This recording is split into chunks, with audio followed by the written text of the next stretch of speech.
Les intempéries à présent, les inondations. D'abord, Pascal, dans le Puy-de-Dôme. Une quinzaine de maisons et 3 personnes ont dû être évacuées à Courpierre après la crue de la rivière d'Or. La situation était en cours de stabilisation hier soir. Dernières images des inondations à Nancy.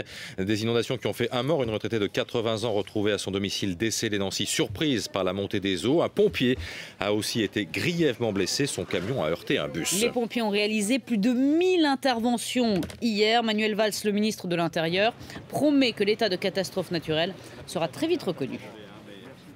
Tout doit être fait et que je m'en porte garant pour que l'ensemble des procédures aillent le plus vite possible.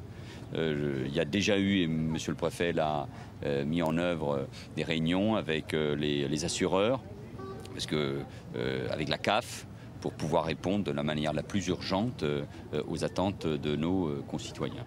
Priorité au direct, Benoît Petit, vous êtes à Saint-Max, c'est dans la banlieue est de Nancy. Il reste encore pas mal de zones à nettoyer.